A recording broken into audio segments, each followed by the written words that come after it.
এটা গেল এই যে অপরের দুঃখকে, অপরের কষ্টকে নিজে গ্রহণ করবার যে ভাবনাটা, এর দ্বারা ক্রিয়া শুদ্ধ হয়, ক্রিয়ামানটা শুদ্ধ হয়। অপরের ব্যথায় যে ব্যতীত নয়, অপরের কষ্টকে যে নিজের কষ্ট অনুভব করে না, তার কর্ম শুদ্ধ কোনো কালেই। আগেই বলেছি, হই হুল্লোড় করে লাভ নেই। লাভ এইখানে যদি অপরের সর্বভূতে হিতে রতা, অপরের দুঃখকে যদি দুঃখ অনুভব করতে পারো, তাহলে তোমার বর্তমান ক্রিয়ামান কর্ম শুদ্ধ হবে। আর রইল সঞ্চিত প্রারব্ধ। তো প্রারব্ধ ভোগের জন্য ভক্তরা সর্বদা প্রস্তুত। মনে পড়ে শ্রীধাম বৃন্দাবনের এক আচার্য প্রভুপাদ ছিলেন। তো ওনার একটা কঠিন অসুখ হওয়ায় সমস্ত ভক্তরা প্রাণ দিয়ে, যারা ভালোবাসে নিষ্কিঞ্চন ভক্ত, তারা দান ধ্যান, ভাগবত যজ্ঞ, সংকীর্তন, বৈষ্ণব সেবা আর হোমাদি যজ্ঞ করবার জন্য, ওনার নিরাময়ের জন্য প্রস্তুত হয়েছে। ওনার কাছে অনুমতি নিতে এসছেন। প্রভু, অনুমতি দিন, সমস্ত মাঙ্গলিক কর্ম আপনার নিরাময়ের কারণে আর সহৃদয় ভক্তগণ এটি উদযাপন করবার জন্য আপনার অনুমতি প্রার্থনা করছি। বলো, অনুমতি আমি দেব না, আর আমার বিনা অনুমতিতেও যদি করো, আমি ভগবানকে এই মুহূর্তে প্রার্থনা করে বলবো, তোমাদের সমস্ত আয়োজন বৃথা হোক, ব্যর্থ হোক, যেন আমার প্রারব্ধ ভগবান ক্ষয় না করে। বলতে পারবো তো এ কথা? আমার প্রারব্ধ নাশের জন্য, রোগ নাশের জন্য ভক্তগণ যজ্ঞাদি, হোমাদি, দান ধ্যান, কীর্তনাদি শুরু করছে। ওনার অনুমতিতে উনি বলছেন, আমি ভগবানকে প্রার্থনা করব যেন তোমাদের প্রার্থনা তিনি মঞ্জুর না করেন। প্রারব্ধের দোহাই দিয়ে ভগবত ভজন, জীবনের আত্মকল্যাণের চিন্তা করলাম না, এটা সাধুর কথা না। সাধু কি বলছেন? হৃদি ভো বিদানস্তমস্তে জীবিত বা মুক্তিপদে সদায় ভাকো। অদ্ভুত শ্লোক এটি। তত্ত্বেন অনুকম্পাম সুসমীক্ষমান ভুঞ্জান ঐবর্ত কৃতম বিপকম। আশ্চর্য!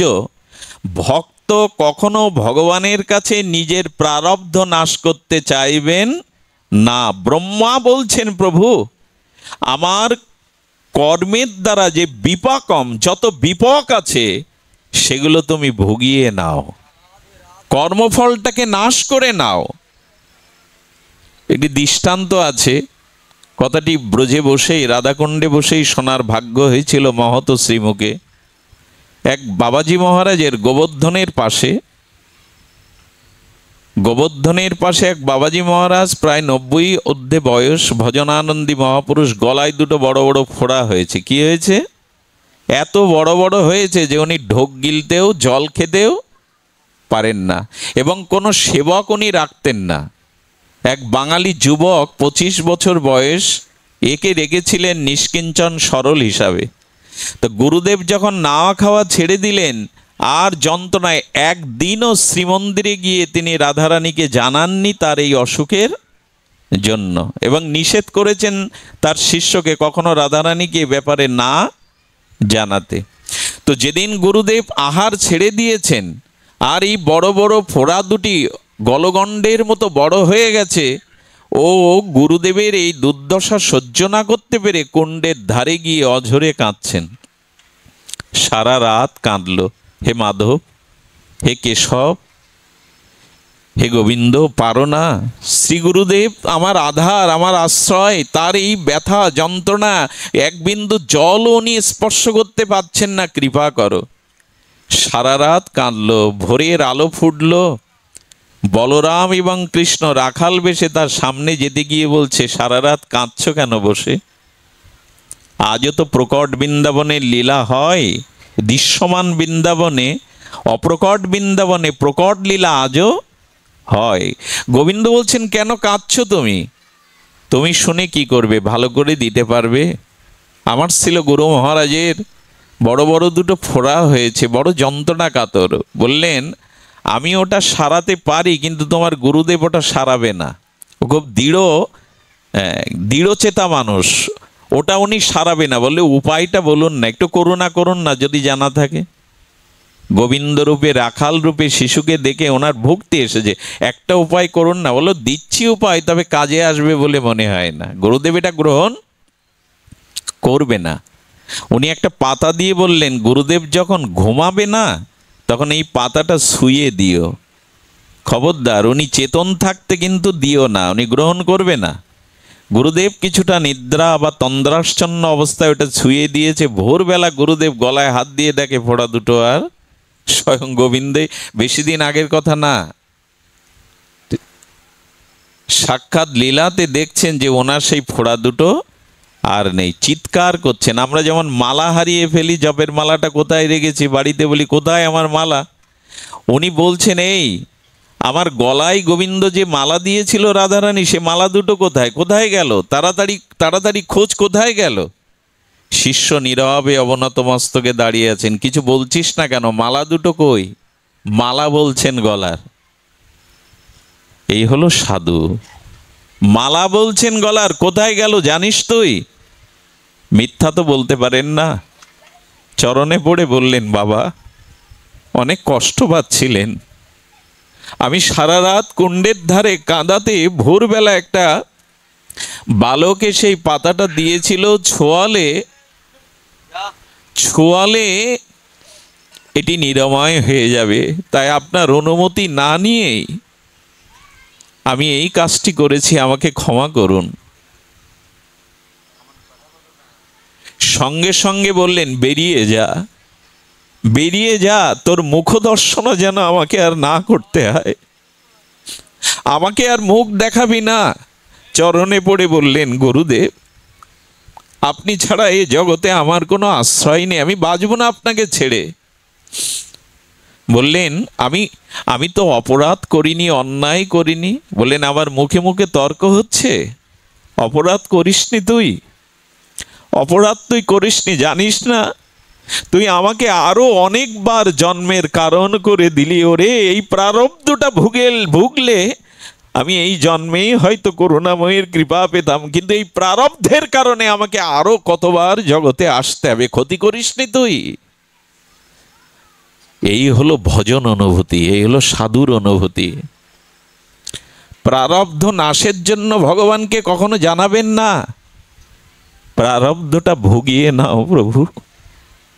কেন বারবার এই মরণশীল জগতে গতাগতি করছো? তোমার নিত্যলোকে নিয়ে নাও, যেখানে মৃত্যু নেই, জরা ব্যাধি নেই, কর্মফলের নিদারুণ অভিশাপ নেই, সেখানে নিয়ে নাও। যতদিন প্রারব্ধ আছে ততদিন এই জগতে বারবার জীবকে ক্রমাগতিতে ক্রমান্বয়ে চক্রে আসতেই হবে। গুরুদেব বললেন, তোর মুখ দেখব না, যা বিদায় নে, আশ্রমে আর আসবি না। চরণে পড়ে যখন কাঁদছেন বললেন, প্রভু কোনো প্রায়শ্চিত্ত নেই, কোনো উপায় নেই। বলে, উপায় আছে, ওই মালা দুটি যদি আবার ফিরিয়ে আনতে পারিস আমার কাছে, তবে ফিরে আসিস। এগুলি কি কথা? কথা না, এইগুলি হলো ভজন অনুভূতি। এগুলি না এলে আমরা এগোতে পারবো না। বাইরে হই হুল্লোড়ে কিছু নেই গো, এই অনুভূতিটাই ভজন, এই অনুভূতিটাই প্রকৃত আদর্শ বা প্রকৃত ধর্ম। এই অনুভূতি। বলে, যা চলে যা, মুখ দেখাবি না, যদি কখনো ফিরিয়ে আনতে পারিস আবার সেই সারা রাত কুণ্ডের ধারে কান্না। গোবিন্দ বলরামকে নিয়ে এসে বললেন, কি গো কালকে কাঁদছিলে, আজকে আবার কাঁদছো কেন? বললো, কাঁদছি ওই একই কারণে, দাও না, ফিরিয়ে দাও না দুটো। গুরুদেব আমার মুখ দেখবে না, আমার সেবা নেবে না, দাও না ওটা। বললাম তো, আগেই বলেছিলাম তোর গুরুদেব এগুলো নেবে না, কেন নিয়ে নিলি, যা। বললেন, উপায় করো, করুণা করো। বললেন, আবার এই পাতাটি দিলাম, এটা আবার শুয়ে দিলে কালকে আবার ফিরে আসবে, যা ফিরে যা। যখন রাত্রে ছুঁয়ে দিয়েছে, ভোরবেলা আবার দেখেছে, তখন তার আনন্দ দেখে কি করে। সাষ্টাঙ্গে রাধারানীর সামনে গড়াগড়ি দিয়ে বলছেন, প্রভু প্রভু প্রারব্ধ ঘুচিয়ে নাও, প্রারব্ধের কারণে আর যাতে জগতে না আসতে হয়। তাহলে ভক্ত কখনো প্রারব্ধের জন্য ভগবানের কাছে প্রার্থনা করেন না। আমরা দুঃখকে ভয় পাই, বিপদকে ভয় পাই, কিন্তু ইতিহাস বা ভাগবত পুরাণ আদি ভক্ত চরিত্র খোঁজ করে দেখুন, ভক্তরা বরঞ্চ বিপরীতে ভগবানের কাছে সংকট আর বিপদই চেয়েছেন। কারণ সংকট বিপদে ভগবানকে যতটা স্মরণ হয়, সুখের সময়ে, অনুকূল সময়ে ততটা হয় না। এই জন্য কুন্তী দেবীর প্রার্থনাটা, স্তুতিটা বিখ্যাত হয়ে আছে ভাগবতে। প্রভু, সুখ পেলে যদি তোমাকে হারাতে হয় সেটা আমার কাছে সুখ নয়, দুঃখ পেলে যদি তোমার স্মরণ হয়, তোমাকে পাওয়া যায়, সেটাই আমার সম্পদ। তুমি সেটি আমায় দাও, সেটি আমায় দাও। এই জন্য প্রত্যেকটি ঘটনার পেছনে আরো কিছু ঘটনা থেকে যায়। এই জন্য প্রারব্ধ নাশের জন্য ভগবানের কাছে ভক্তরা প্রার্থনা করে না। বলেছেন, জীবিত যো মুক্তি পদে সদায় ভাকো, তত্ত্বেন অনুকম্পাং সুসমীক্ষমান। ব্রহ্মা বলছে, প্রভু এই তত্ত্বের অনুকম্পা, আমার জীবনে যে প্রারব্ধ, এগুলো যে তোমার কৃপা, অন্তত এই সুসমীক্ষমান, এই তত্ত্বের দৃষ্টিটা তুমি আমায় দাও, যে তোমার কৃপা যেন উপলব্ধি করতে পারি। ব্যাধি, জরা, অভিশাপ যা আসুক, এটা যে তোমার কৃপা, এটা যে তোমার করুণা, এই সুসমীক্ষাটা করবার তত্ত্বেন অনুকম্পা, আমাকে সেই তত্ত্ব দৃষ্টি দাও যে এর পেছনে কোনো তোমার মঙ্গল কারণ লুকিয়ে আছে। আমার জীবনে যেটা আসছে এর পেছনে তোমার কোনো মঙ্গল লুকিয়ে আছে। মনে পড়ে মাধব দাস বাবাজির কথা। জগন্নাথী মাধব, জগন্নাথের সাথে তার সখ্যতা, চিরদিনের সখ্যতা। এই জগন্নাথী মাধবের সাথে বাৎসল্য, সখ্যরসের সখ্যতা আমার জগন্নাথের চিরকাল। তো কি হয়েছে, জগন্নাথী মাধবের একবার অতি রক্তসার হলো। অতি রক্তসার মানে রক্ত আমাশা। আর এই 80টি বর বৃদ্ধর যদি রক্ত আমাশা হয়, বারবার মলমূত্র ত্যাগ করতে গিয়ে উনি একবার শৌচের জল নিতে গিয়ে সমুদ্রের ধারে বালির উপরে পড়ে গেছেন। শৌচের জল আর নেওয়ার মতো শক্তি, সামর্থ্য শরীরে নাই। ওই যে মলমূত্র লেগে আছে গায়ে, ওইখান থেকেই কাঁদছে আর বলছে, জগন্নাথ আমাকে জগৎ থেকে সরিয়ে দাও, তোমার সেবা যদি করবার সুযোগ না দাও, বেঁচে থেকে লাভ কি, জীবন ধারণ করে লাভ কি। পাশ দিয়ে পথচারী একজন যেতে গিয়ে বলছে, বাবা আমি তো তোমার পিতার মতো, এক ঘটি জল দিতে পারো এই মৃত্তিকার ঘটিতে? বলে, চাকর পেয়েছো, মলমূত্র গায়ে মাখা, তোমার চাকর পেয়েছো, জল বয়ে দেব? উপেক্ষা করে চলে গেল। আর বারবার একটা কথা, এইভাবে ফেলে রেখেও না, তুলে নাও, মৃত্যু দাও। হঠাৎ এক মধুর কণ্ঠ ভেসে এলো, মাধব, মাধব। এমন কণ্ঠ তো আমি কখনো শুনিনি, এত মধুর কণ্ঠ কারো হতে পারে?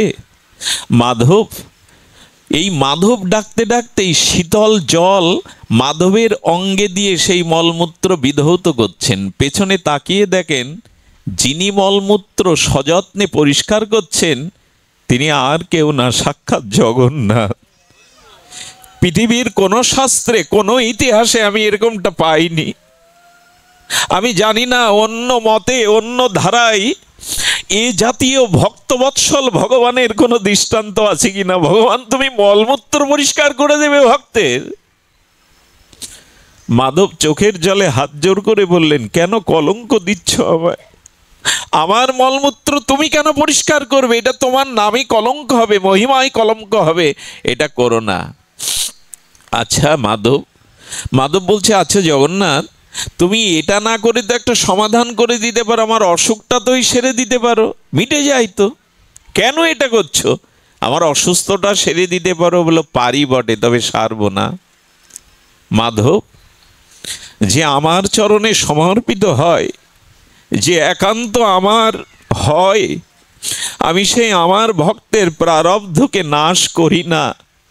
কারণ এই প্রারব্ধটা ভুগলেই তুমি চিরদিনের মতো আমার স্বরূপ ধামে ফিরে আসতে পারবে। এই জন্য আমি তোমার প্রারব্ধ নাশ করি না, তবে তোমার সেবা করবার স্বাদ আমার আছে, আমি প্রারব্ধ নাশ করব না। আচ্ছা, এই কথা শোনার পরে এরপরে কখনো কি কখনো কি আপনার বিচার বিবেকের দ্বারা ভগবানকে জানাবেন আমার এই প্রারব্ধ নাশ করো?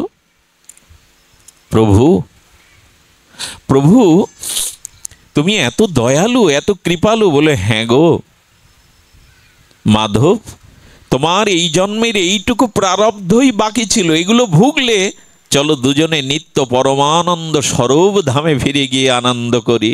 এই জন্য আমি তোমার এটা সারাবো না, এই প্রারব্ধটা শেষ করে তোমাকে আমি আমার করে নেব। এটাই প্রারব্ধ নাশের উপায়, এটাই প্রারব্ধ নাশের উপায়।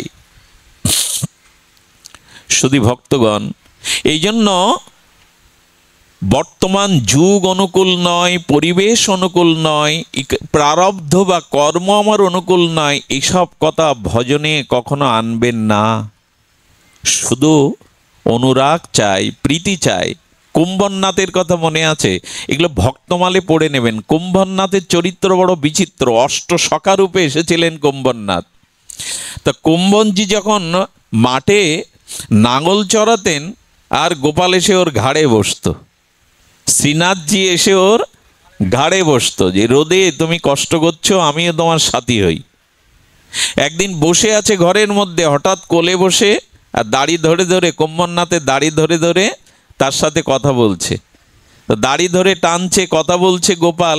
সঙ্গে সঙ্গে বলছে গোপাল, শোনো ওই যে রাজা আসছে, জয়পুরের রাজা আসছে, আমি চললাম। যেই রাজা আসছে বলে গোপাল ওখান থেকে দৌড়ে পালিয়েছে। রাজা এসে দেখে কুম্ভনাথের ঘরে চাল নাই, মানে রৌদ্র ঢুকছে। বিশ্বাস করুন, তিলক নেওয়ার দর্পণ নাই, আয়না নাই, একটা স্বচ্ছ জলের পাত্রে জলের মধ্যে দেখে তিলক নেয়। উনি এসেছিলেন কুম্ভনাথকে একটু সেবা করবে বলে। বললেন, আমি যতটুকু জানি মহারাজ, আমার রাজ্যের একাংশটা আমি আপনার নামে লিখে দিতে এসেছি। মনে মনে তখন বলছেন, এই জন্য গোপাল দৌড়ালো, এই জন্য কোল থেকে। উনি তো আনন্দই পাচ্ছিলেন ভগবানের সান্নিধ্যে। বললেন, কিছু মনে করবেন না, আমার কোনো কিছুর প্রয়োজন নাই। তখন হাত জোর করে বললেন, একটু যদি সেবায় আসতাম, একটু যদি আপনার কোনো সেবায় আসতে পারতাম। রাজা, মহারাজা, ভিখারি কুম্ভনাথের ভক্তের সম্মুখে গিয়ে বলছে, একটু যদি সেবায় আসতে পারতাম। কোনো চাওয়া পাওয়ার প্রলোভন যদি থাকে, তাহলে এই পথে হয়তো চাওয়া পাওয়া পূর্ণ হবে, অনেক কিছু হবে, কিন্তু ভক্তি দূরে সরে দাঁড়াবে গো। ভক্তি দূরে সরে দাঁড়াবে। অন্য অবলিষ্ঠিতা শূন্যং। প্রেম ভক্তি লাভ করতে গেলে যশ, খ্যাতি, অর্থ, পূজা, প্রতিষ্ঠায় আশাটা পেছনে ফেলে দাও, নালে ভক্তি দাঁড়াবে না। কুম্ভনাথ তখন বলছেন, আমার তো কিছু প্রয়োজন নেই। তখন বললেন, বাবা সামনে একটা মুদি দোকান আছে, আসুন না, সারা বছর আপনার যা যা সেবার উপচার লাগবে আমি বলে দিয়ে যাচ্ছি, ওখান থেকে আপনি দয়া করে একটু গ্রহণ করবেন। তখন বললেন, আমি আর এক দোকানদারের কাছেই তো অঙ্গীকারবদ্ধ, অন্য দোকানে তো যেতে পারবো না। বললো, কই, এখানে তো অন্য দোকান নাই। বলে, আসুন আমার সাথে। পেছনে একটা শাকের ক্ষেত দেখিয়ে আর একটা বরুই গাছ, কুল গাছ দেখিয়ে বলছেন, এই আমার মহাজন, এখান থেকে শাক তুলি আর এই বনের ফল আমি আমার শ্রীনাথকে দেই, এই আমার দোকান। অন্য কোনো দোকানে তো আমি যেতে পারবো না, আমি এর কাছে অঙ্গীকারবদ্ধ। রাজা চোখের জলে প্রণাম করে চলে গিয়েছিল। ধন্য তোমরা, ভিখারি হয়ে গোবিন্দের চরণে পড়ে আছো, অথচ রাজার সম্পদের দিকে তোমাদের দৃষ্টি নেই। এরা পাবে না তো আমরা পাবো গো। যশ, খ্যাতি, পূজা, প্রতিষ্ঠার পেছনে ছুটলে এগুলো পাওয়া যাবে না। অন্য বলিষিতা শূন্যং জ্ঞানাকর্মণাম বৃতমানুকূল্যেন কৃষ্ণ অনুশীলনাং ভক্তির উত্তমা। অন্য কিছু চাইতে যেও না, ঠকে যাবে। এই পথে যখন একটা পা বাড়িয়েছ, অনেক জন্মই তো ধন পেয়েছ, সুন্দরী রমণী পেয়েছ। আচ্ছা লক্ষ্য করুন তো, চোরের ঘরে স্ত্রী থাকে না সুন্দরী স্ত্রী? সন্ত্রাসীর ঘরে থাকে না? তাদের ঘরে অর্থ থাকে, সুন্দরী স্ত্রী থাকে, পুত্রকন্যা বাড়িও থাকে। তাহলে পার্থক্যটা কি? ধর্ম করব ভালো স্ত্রীর জন্য, সুন্দরীর জন্য, বাড়ি গাড়ির জন্য, টাকা পয়সা ব্যাংক ব্যালেন্সের জন্য, ওটা তো 1400 বাড়ি থাকে। ভাগ্যবান ভক্ত কে? ভাগ্যবান ভক্ত এই ভক্তের কাছে ওগুলি না থাকলেও ভক্তি ধন থাকে, ভগবানকে ভালোবাসার মতো অনুরাগ থাকে, এই জন্য তো তিনি ভক্ত। রাজা চোখের জলে বিদায় নিয়ে বলল, আপনাদের মতো সন্ত সাধু মহারাজরা আছে বলেই এখনো জগতে প্রেম ভক্তি প্রকাশ পায়। সঙ্গে সঙ্গে উনি চলে যাওয়ার পরে রাত্রে গোপাল এসে আবার কোলে বসেছে। কোলে বসার পরে বলল, আচ্ছা তুমি আমার কোল থেকে চলে গিয়েছিলে কেন? বলে, চলে গিয়েছিলাম এই জন্য, রাজা আসছে তোমাকে কিছু দেবে বলে। আমি থাকলে তো আর রাজার সাথে তুমি কথা বলতে পারবে না, রাজা তোমায় দিতে পারবে না, আর রাজা চাওয়াই ভুলে যেত, তাই আমি দৌড় দিয়েছিলাম তোমার কাছ থেকে। হ্যাঁ, দৌড় দিয়ে দেখছিলাম। আচ্ছা কুম্ভনাথ, এত অভাব এত অনটন, তো তুমি কেন রাজার কাছ থেকে কিছু চাইলে না? আমি তো ওই রাজাকে পাঠিয়েছিলাম। বুঝতে পারছেন কথা? আমি তো ওর হৃদয়ে প্রেরণা দিয়ে তোমার অভাব অনটনের জন্য ওকে পাঠিয়েছিলাম, তুমি কিছু কেন গ্রহণ করলে না? বললেন, পরীক্ষা নিচ্ছ? তবে তুমি যদি পরীক্ষায় পাশ না করো, তুমি যদি পরীক্ষায় ফেল না করো, তাহলে আমি তোমার চরণ ধরেও আমিও ফেল করবার পাত্র নয়। আমি জানি তুমি একটা পরীক্ষা নিলে, আমি যদি রাজার কাছ থেকে তার দেওয়া প্রার্থিত বস্তুগুলো নিতাম, এভাবে আমার কোল জুড়ে তুমি আসতে না, কোনোদিনই আসতে না। আমি জানি ওগুলি ত্যাগ করেছি বলেই তুমি আমার কোলে এসে বসেছো, না হলে তোমাকে পেতাম না। দিও মানাং না গৃহ্ণন্তি বিনা মত সেবনং বিনা। ভক্ত ভগবানের কাছে অন্য কিছু চায় না, এই যে ইহকাল পরকালে শুধু তোমার চরণ চায়, তোমার ভজন চায়, অন্য কিছু চায় না। শুধু ভক্তজন, অন্য কিছু চাওয়ার যেন মানসিকতা আমাদের না থাকে। যদি এই অন্য অভিলাষ ত্যাগ করতে পারি, তখনই ঠাকুরমশার ওই পদে আমরা অধিকারী হব। দেহে না করিও আস্থা, মরিলে যে যম শাস্তা, পুন দুঃখ কর্মের সমুদ্র গতি, দেখিয়া শুনিয়া ভজ, সাধু শাস্ত্র মত যজ, যুগল চরণে কর রতি। অনেক রাত হয়েছে, দীর্ঘক্ষণ প্রতীক্ষার পরে আপনাদের শ্রীমুখগুলো দর্শনের সৌভাগ্য প্রাপ্ত হয়েছি বলি ঠাকুরমশায়ের অনুভব হলো, যুগল চরণে কর রতি। দেখো, জগৎটাকে দেখো, দেখে শুনে ভজন করো। এ দেহের প্রতি আস্থা করো না, এ দেহকে বিশ্বাস করো না, দেহকে অবলম্বন করো না, দেহকে যত্ন করো না। যদি পারো, দেহের মধ্যে যার জন্য পিতাকে পিতা বলে ডাকতে পারি, যার জন্য মায়ের স্নেহ পাই, যার জন্য স্ত্রী আছে, পুত্র আছে, পরিচয় আছে, সেই দেহকে না সাজিয়ে, দেহকে বিশ্বাস না করে, দেহের মধ্যে যে পরমাত্মা আছেন, আত্মা আছেন, তাকে বিশ্বাস করো, তার দিকে দৃষ্টি দাও। দেহকে আস্থা করতে নিষেধ করেছেন। আস্থা শব্দের অর্থ হলো বিশ্বাস। নিঃশ্বাসকে বিশ্বাস করো না, দেহকে সাজিও না। দেহ সাজিয়ে কি হবে গো? এই দেহের মনুষ্য শরীরের পরিণতি একমুষ্টি ছাই। আচ্ছা, চিতাতে অন্ত্যেষ্টিক্রিয়ায় দাহ করলে আমাদের শরীরটা কি হবে গো? একটু কথা বলুন। ছাই হবে। আর যদি কোনো যুবরাজের, কোনো সুশ্রী সুদর্শন যুবক যুবতী মরার পরে সোনার বা রূপার বাক্সের মধ্যে সুগন্ধি ফুল দিয়ে তাকে রাখা হয়, আর 20 বা 15 দিন পরে সেই ঢাকনা খোলা হয়, কি পাবেন ওর মধ্যে? কিছু পোকা। এটাই তো বাস্তবতা। কি পাবেন? যুবতী বা সুন্দরী সুদর্শন যুবক যুবতী পাবেন না, পাবেন পোকা। আর আমার মতো মাদিস অভাজনের লাশ যদি রাস্তার ধারে জঙ্গলে বাদারে পড়ে থাকে, তো শৃগাল কুকুর এসে ছিঁড়ে ছিঁড়ে খাবে। খাওয়ার পরে আমার এই দেহটা ওদের উদরে গিয়ে কি হবে? বিষ্ঠা, মলমূত্র। একবার ভেবেছেন এ কথা? ভেবেছেন আপনারা অনুভবী জন, ভক্তজন? আমার দেহের পরিণাম একমুষ্টি ছাই, আমার দেহের পরিণাম কিছু কৃমি কীট পোকা, আর এই দেহের পরিণাম শৃগাল কুকুরের উদরে গেলে বিষ্ঠা মলমূত্র। যদি এই হয়, একে কি সাজাবেন? একে কি প্রসাধনী মাখাবেন? আমি স্বচ্ছ থাকতে বলছি, সুস্থ থাকার জন্য সদাচার পালন করতে বলছি, কিন্তু লক্ষ্য করবেন, একটা জিনিস লক্ষ্য করবেন, আমাদের ঘরে ড্রেসিং টেবিলের সামনে পায়ের নখ থেকে চুল অবধি কত প্রসাধনী থাকে, থাকে না? তাকে প্রশ্ন করুন তো, দেহ সাজাবার এত সুগন্ধি, এত প্রসাধনী, আত্মাকে সুন্দর করবার কোনো প্রসাধনী তোমার কাছে আছে তো? যে না থাকলে তোমার কোনো অস্তিত্ব থাকে না, তাকে সুন্দর করবার কোনো প্রসাধনী তোমার আছে তো? একটা জিনিস বলি, সাধু সঙ্গের আশ্রয় নিন। আচ্ছা, মদ মদ নিষিদ্ধ মদ, ওটা যদি গোলাপ জলে দিয়ে দেন, ওর গন্ধটা কি হবে?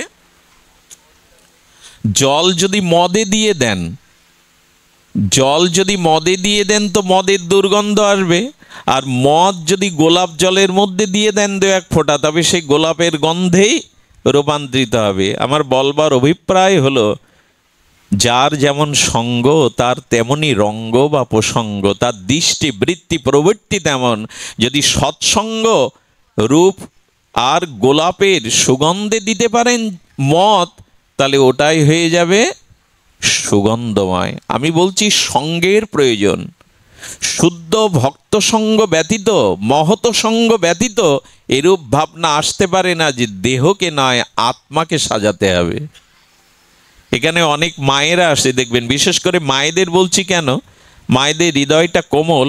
এখান থেকে যাওয়ার সময় অনেক মা দেখবেন ধুলো আঁচলে করে নিয়ে নেয়, নিয়ে তার সন্তান বা আপনজনের মাথায় বুকে দিয়ে দেয়। কেন এই ধুলোর এত মূল্য কেন? উনি অনুভব করেছেন দেহকে সাজাতে গেলে গৌড়ীয় বৈষ্ণবের চরণ ধুলি ছাড়া দেহকে শুদ্ধ করা যায় না, সাজানো যায় না। হ্যাঁ, কি বলেছেন? বৈষ্ণবের চরণ রেণু ভূষণ করিয়া দনু তাহাতে অনুভব হয়। যদি এই অনুভূতি আনতে চাও, তবে বাইরের প্রসাধনী মাগলে হবে না, বৈষ্ণবের চরণ ধুলি মাগলেই অনুভূতি আসবে। এই অনুভূতিটা তোমার তখনই আসবে বৈষ্ণবের চরণ ধুলি যদি ভূষণ করতে পারো। এই জন্য ভগবান শঙ্কর চিতার ছাই মেখেছেন, চিতাভস্য মেখেছেন, আর কিছু পাননি শঙ্কর। এই জন্য আমাদের অস্তিত্বকে অনুভব করতে গেলে দেহে না করিও আস্থা, দেহকে অবলম্বন করো না। পদ্মপত্রের বিন্দু আকারে জল যেমন গড়িয়ে পড়ে, তেমনি দেহের প্রতি অবলম্বন, আস্থা, দেহের প্রতি বিশ্বাস রেখো না। আর চারিদিকে দেখো না জগতের অবস্থা, দেখিয়া শুনিয়া ভজ সাধু শাস্ত্র মতো, যদ ইচ্ছা মতো ভজন করো না, যুগল চরণে করো রতি। এইটুকু একটু সামান্য আস্বাদন, যুগল চরণে রতি করতে হবে। আর যুগল চরণে রতি করতে গেলে আমাদের আগে আত্ম অনুভূতি আনতে হবে। আত্মনাং চিন্তায়তে তত্র তাসাং মধ্যে মনোরমম। আত্মচিন্তা, দেহাবেশ যতদিন আছে, দেহের অবলম্বন, দেহের সুখ, দেহের বিশ্বাস যতদিন আছে, ততদিন ওই রাজ্যে যাওয়া যাবে না গো। এই জন্য বৈষ্ণবরা সকালবেলা উঠে 12 জায়গায় রাধাকুণ্ডের কাদা মাখে। শরীরে কেউ কাদা মাখতে চায় গো? এই যে তিলকটা দাদার সঙ্গে দেয়, একটা কথা বলি, রাত্রে ঘুমাবার আগে কেউ তিলকগুলো মুছবেন না। তো অনুরোধ করি আপনাদের, রাত্রে ঘুমাবার আগে অনেকেই তিলকগুলো গাটা ধুয়ে কপালে তিলকগুলো মুছে নেয়, কোনো দিন মুছবেন না। তার কারণ হলো এই যে তিলক যদি থাকে, আপনারা জানেন ইথার তরঙ্গে অনেক বায়ুবীয় স্তরে অনেক আত্মা আছেন, জীবাত্মা আছেন, অশুদ্ধ জীবাত্মা, যারা ভজন না করে আত্মহত্যা করে অতি পাপ করে মারা গেল, তাদের আত্মার উদ্ধার হয় না। তারা ইথার তরঙ্গে সূক্ষ্ম বায়ুবীয় স্তরে ঘুরতে থাকে। আর রাতে মানুষের ভোগের চিন্তাটা বাড়ে বেশি। কখন ভোগের চিন্তা বাড়ে? রাতে বেশি ভজন করে কেন জানেন মহাত্মারা? রাতে ভোগের চিন্তাটা বেশি বাড়ে। দিনে কর্মব্যস্ত ক্লান্ত সময়ে মানুষ ভোগের চিন্তার অবসর পায় না, রাতেই মানুষের ভোগের চিন্তা উদয় হয়। এই জন্য মহাত্মারা রাতেই বসে বসে ভজন করেন, এই সময় ভোগের চিন্তাটা বাড়ে বেশি। তো সুধীজন, রাত্রে যখন তিলক থাকবে, আপনার তিলক থাকলে কি হবে, আপনার ভিতরে অসৎ চিন্তার উদয় হলেও আর ওই জীবাত্মাগুলো যেগুলো অশরীরী অপবিত্র আত্মা, তিলক যদি থাকে তাহলে আপনার ভেতরে প্রবেশ করবার অনুভূতি বা সাহস তারা পাবে না। এর একটা দৃষ্টান্ত দেই। একবার আমরা গাড়ি করে কোথায় যাচ্ছি, তো অন্তত 100টা গাড়ি রাস্তায় আটকে আছে। কেন জানেন? সামনে একটা গাছ পড়েছে, সরকারি রাস্তার সরকারি গাছ আড় হয়ে পড়েছে। তো সবাই বলছে 100 জন 100 গাড়ি এভাবে আটকে না থেকে গাছটা কেটে সরিয়ে দিলে হয়। বলে সমস্যা তো একটাই, সরকারি গাছের ছালটা তুলে দেখবেন ওখানে সিরিয়াল নাম্বার থাকে কি না।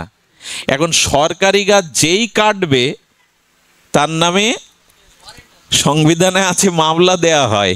ওটা সরকারি গাছ, শুধু ওই চিহ্ন দেখার কারণে ভয়ে কেউ গাছটা কাটতে সরানোর উপায় নেই, না কাটলে কেউ কাটছে না। ওপরে মোবাইল করা হয়েছে যে তারা এসে কাটলেই তবে রাস্তা ক্লিয়ার হবে, এর আগে কেউ। সেই দিন বসে বসে আমার অনুভূতি হয়েছিল, সরকারি নাম্বার আর সিল থাকায় যদি 100 মানুষ দাঁড়িয়ে গাছ কাটতে সাহস না পায়, দাদা সঙ্গে তিলকটা হলো সিল মারা, ওখানে হাত দিতে কেউ পারবে না। এটাকে শুধু অতিরিক্ত বোঝাবার কথা, যুক্তির কথা মনে করবেন না। আচ্ছা, রাতে মরণ হয় কিনা মানুষের, না শুধু দিনে মরণ হয়? একটু কথা বলুন, হয় কি না? বেশিরভাগে তো রাতেই মরণ হয়। তিলক যদি থাকে আর শেষ নিঃশ্বাস যদি ত্যাগ করেন, ভাগবত লিখে দিয়েছে, যম তার কাছে তুমি যাবে না যার দাদা সঙ্গে তিলক আর কোনটিতে মালা আছে। ওখানে তুমি যাবে না, ওই চিহ্নের কাছে তুমি যাবে না। তিলকটা রাখা উচিত কিনা? আমি মাঝে মাঝে ধুয়ে ফেলতাম, যখন শাস্ত্রে এটা দেখলাম মহাজন অনুভূতিতে, তখন বললাম না, রাত্রেই হয়তো তিলক দিয়েই শয়ন করতে হবে। এটাতে অনেক অনেক অনেক কিছু থেকে আমাদের মুক্ত করে দেয়। এই জন্য শাস্ত্রে বলেছেন, দেখো অনুরাগে ভজন করো।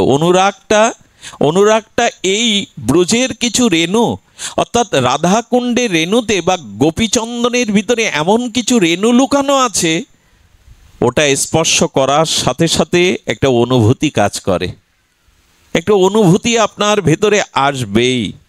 শুধু ভক্তগণ যুগল চরণে করো রতি। এইটুকু প্রসঙ্গে একটু বলি, কেন যুগল চরণে রতি করবেন? কারণ ব্রজের প্রেমের ন্যায় নিরপাধি প্রেম পৃথিবীতে কোথাও কোত্রাপি নাই। ব্রজ প্রেমের উপরে কোনো সংবাদ শাস্ত্র দিয়ে যায়নি। কারণ ব্রজপ্রেম কেন এত মহিমা? ব্রজপ্রেমের মহিমা এই জন্য যে ব্রজপ্রেম নিরপাধি। কি বললাম শব্দটা? নিরপাধি মানে ব্রজপ্রেম হলো উপাধি শূন্য, আত্মসুখ সসুখ বর্জিত। একটু ধ্যান দিন, আমরা মূল প্রস্তাবনায় মূল উপসংহারে চলে এসেছে, এটুকু বলেই বিশ্রাম। বর্জপ্রেম হলো নিরপাধি, ওখানে আত্মসুখে লেশমাত্র গন্ধমাত্র নেই। নিজের কোনো সুখের চেষ্টা যেখানে লেশমাত্র আছে, ওখানে ব্রজপ্রেম, রাধাপ্রেম, গোপীপ্রেম থাকবে না। এই জন্য আপন আত্মসুখের জন্য এই ভজন পদ নয়, ঠাকুরমশাই জানিয়েছেন। কখনো যেন আত্মসুখ এসে না দাঁড়ায়। আচ্ছা, ব্রজের আত্মসুখ মেঘেরও নাই। ব্রজের আত্মসুখ বলদেব বিদ্যাভূষণ বলতে গিয়ে মেঘকে, ব্রজের আকাশে যে মেঘগুলো উড়ে বেড়ায় না, এই মেঘগুলোরও আত্মসুখ বলে কিছু, এটা ভাবা যায় মা? এটা কি ব্যাখ্যা করার কথা? একবার রাধা মাধবের, আচ্ছা রাধারানী মহাভাববতী, মাদনাক্য মহাভাববতী, ওনার গোবিন্দ প্রীতিটা এত গাঢ় যে কারণে অকারণে উনি মানবতী হন। কারণে অকারণে রাধারানী খুব গাঢ় প্রীতি যেখানে, সেখানে দেখবেন কারণ লাগে না, এমনি অভিমান এসে যায়। কারণে অকারণে সর্বদা মানবতী রাধা ঠাকুরানী। তো শ্যামসুন্দরের দিকে মানবতী করে অন্যদিকে ফিরে বসেছে, দুজনে এক জায়গায়, কিন্তু মানের দ্বারা কেউ কারোর সাথে কথা বাক্যালাপ এমনকি ফিরেও চাইছে না। সখীবৃন্দ, ললিতা, বিশাখা, অষ্ট সখীবৃন্দ আছে, দূরে দাঁড়িয়ে দাঁড়িয়ে এই মানবতী রাধারানীর মান লীলা দেখছেন। না গোবিন্দও সাড়া দিচ্ছেন, না রাধারানীর, দুইজনে সুদৃঢ়। মেঘটা ভেসে যাচ্ছিল, মেঘটা ভেসে যেতে গিয়ে বলছে, আহা মানবতী রাধারানীর মুখখানা কত অপূর্ব মাধুর্যময় হয়ে উঠেছে। মানেও এত ভালো লাগে ঠাকুরানী তোমায়, মেঘ যেন থমকে দাঁড়িয়ে রাধারানীর মানবতী মুখখানা দর্শন করছে। মেঘ তখন চিন্তা করছে, আচ্ছা মান ভাঙানোর আমার কিছু করার নেই। মেঘ চিন্তা করছে, আমি যদি মান ভাঙিয়ে মিলন ঘটাতে পারতাম যুগলের, মেঘের ওই চিন্তা হয় যেটা আমাদের হয় না। আরে মেঘ তখন চিন্তা করছে যে মিলন ঘটানো যায় কি করে। মেঘ তখন আরো ঘন কালো রূপ ধরলো, সৌদামিনী মেঘ ঘন কালো হয়ে গেল। আর সঙ্গে সঙ্গে মেঘ বিজুরি চমকিত হয়ে ডেকে উঠল। বজ্রপাত দ্বারা যখন শব্দ জেগে উঠল, রাধারানী ভয়ে কণ্ঠলগ্না হয়ে গোবিন্দকে জড়িয়ে ধরেছেন। কণ্ঠলগ্না হয়ে জড়িয়ে ধরেছেন রাধারানী। যখনই জড়িয়ে ধরেছেন তখন আর মান কোথায় থাকে। এই মিলন দেখে গোপীগণ আনন্দে গীত করে উঠল। মেঘ তখন যুগল মিলনও দেখে পরম আনন্দে যেন হাসতে হাসতে ভাসতে ভাসতে চলে গেল। বিদ্যাভূষণ বললেন, এক মেঘেরও নিজ সুখের বাসনা নেই, যুগল সুখের জন্য মেঘও সমাবৃত। আমাদের ভজনের মূল এইখানেই। আত্মসুখের জন্য কোনো চিন্তা না থাকে, আত্মসুখ বাসনা যদি থাকে, তাহলে এই প্রেম ধরা দেবে না।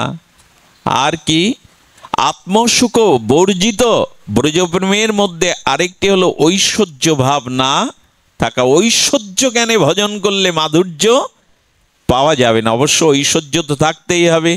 ব্রজের কেহ গোবিন্দকে ঐশ্বর্য জ্ঞান করে ভজন করেনি। এই ঐশ্বর্য শূন্য প্রীতি হলো ব্রজপ্রীতি। তুমি কোন বড়?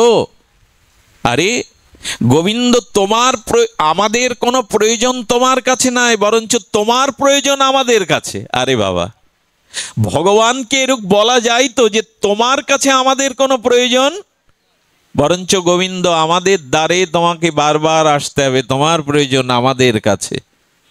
এই হলো ব্রজভক্তি, না কিছু চাওয়া পাওয়ার জন্য সম্মুখে ঐশ্বর্যময় ভগবানকে দাঁড় করানো নয়। হ্যাঁ, ঐশ্বর্যকে রাখা যায়। গোবিন্দ একবার চিন্তা করছেন, আচ্ছা গোপীরা আসছে, পেছনে রাধা ঠাকুরানী আসছে, প্রেমময়ী আসছে, হ্যাঁ ব্রজেশ্বরী রাসেশ্বরী আসছে, আমি একটু লীলা করি না কেন? গোবিন্দ কি করেছেন? দ্বিভুজ মুরলীধারী রূপ লুকিয়ে চতুর্ভুজ নারায়ণ রূপ ধরেছেন। যেই নারায়ণ রূপ ধরেছেন, গোপীরা এসে নারায়ণের সামনে বলছেন, নারায়ণ তোমাকে চাই না, তুমি কৃপা করে বলে দাও না আমাদের শ্যামসুন্দর মুরলীমোহন পীতবরণ কোথায়? নারায়ণ বলছেন, আমার সামনে এসেছো, আমাকে অন্তত একটা প্রণাম করো, আমার কুশল বিনিময় করো। গোবিন্দ নারায়ণ রূপ ধরে, দেখুন এদের কাছে ঐশ্বর্যের কোনো ভাব নেই। এরা মাধুর্যময় গোবিন্দকে ছাড়া, মুরলীধারী পীতম্বর ত্রিভঙ্গ মুরারি ছাড়া আর কিছুই চায় না। নারায়ণকে বলছে, তুমি একটু বলে দাও না আমাদের শ্যামসুন্দর কোথায়?